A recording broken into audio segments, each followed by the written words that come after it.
When Donald Trump was campaigning for the US presidency in 2016, his critics portrayed him as too maverick for the specialised art of international diplomacy. A man you can bait with a tweet is not a man we can trust with nuclear weapons.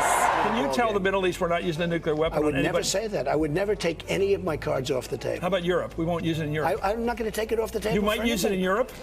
No, I don't think so, but I'm not just taking... say it. I'll never... His subsequent term as president turned out to be arguably the most peaceful since World War II. But this didn't assuage his detractors. He was still being portrayed as a bumbling warmonger near the end of his term in January 2020, when he authorised a drone strike to assassinate Iranian Major General and anti-American terrorist Qasem Soleimani. This action may well have brought our nation closer to another endless war. A 3-day mourning period was announced, and Iran vowed revenge. We now killed a top Iranian general, which is clearly going to cause massive retaliation and perhaps bring us to war. Trump saw it differently. He had ended a war, not started one. And we saved a lot of lives by terminating his life. He's been called a monster, and he was a monster. And he's no longer a monster, he's dead. And that's a good thing for a lot of countries. Then he reminded America's potential aggressors that he was a resolute commander-in-chief. We will always protect our diplomats, service members, all Americans, and our allies. If the left-wing media was determined to blame Trump for wars that never happened, they are now even more determined to ignore his successor, Joe Biden's role in fomenting one that has. Biden's contribution to the current war between Russia and Ukraine goes back 25 years. He told a group of foreign policy experts in Washington in 1997 that America had a moral duty to expand NATO. Ladies and gentlemen, there is one additional argument for NATO enlargement, which may have fallen out of fashion, and that is a moral one.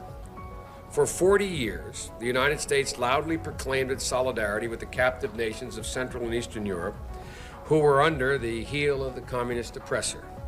Now that most of them have cast off their shackles, it's our responsibility to live up to our pledges, to readmit them into the West through NATO and the European Union when they're fully qualified.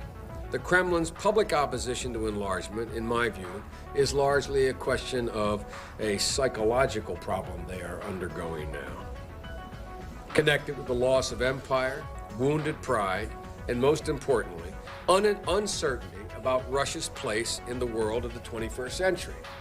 And were you in their spot, you would be the same, in my view, and I would.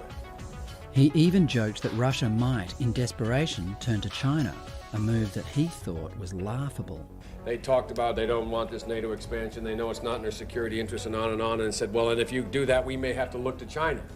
And I couldn't help using the colloquial expression from my state by saying to Zhuganov, lots of luck in your senior year. Good luck. And if that doesn't work, try Iran. I'm serious. I said that to them, and these were, and they know, I knew, they knew, everybody knows that is not an option. 3 years later, Vladimir Putin became Russian president and in 2007 warned the West that NATO expansion was not acceptable to Russia. The process of NATO expansion has nothing to do with modernisation of the alliance, he said. We have the right to ask, against whom is this expansion directed? Biden became US vice president 2 years later and remained there for 2 presidential terms, then became president himself last year.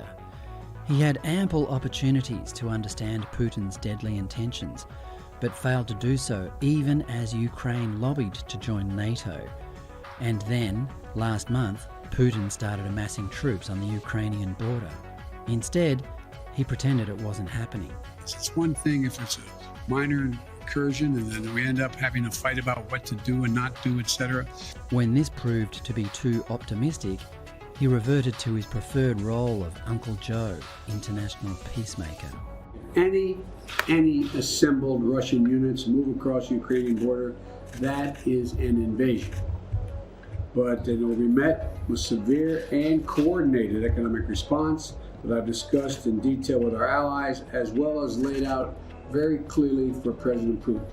There is a reason why Putin waited until Trump was out of office before he embarked on this invasion. He was a friend of mine. I got along great with him. I say, Vladimir, if you do it, we're hitting Moscow. I said, we're going to hit Moscow. And he sort of believed me, like 5%, 10%. Trump backed this rhetoric up with aggressive body language honed from decades in business.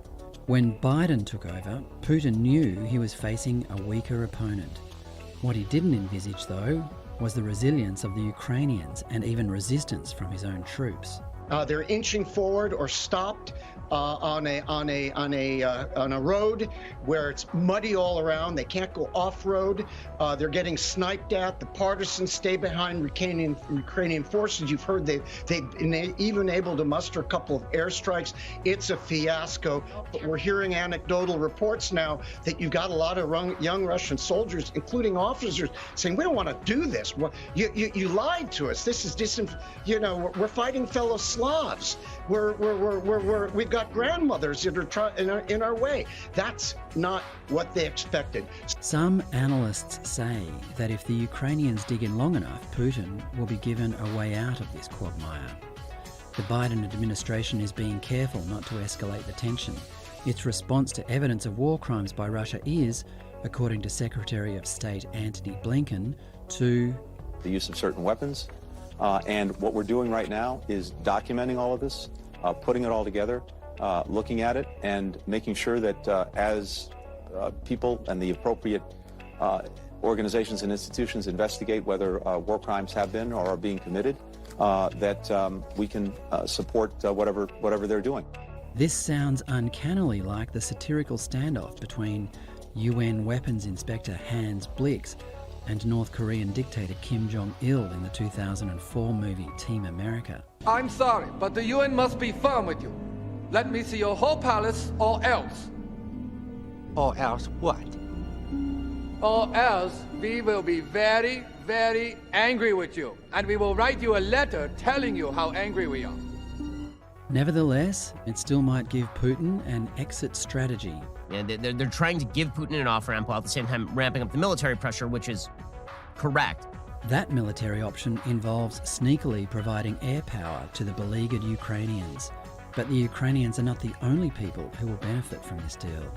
The Secretary of State Antony Blinken is in Eastern Europe, leaking to the press that Poland is giving all its old Soviet planes to Ukraine in exchange for new US planes generously gifted by Washington. So it's win-win for America's military-industrial complex. They get massive orders for entire brand new national air forces, while it's the crappy old Russian MiGs from the Chernenko era that have to do all the fighting. Like the Americans at home now paying record prices for petrol, it's the people on the ground who pay the price for this administration's mistakes, not the administration itself. Fred Paul, Sky News Australia.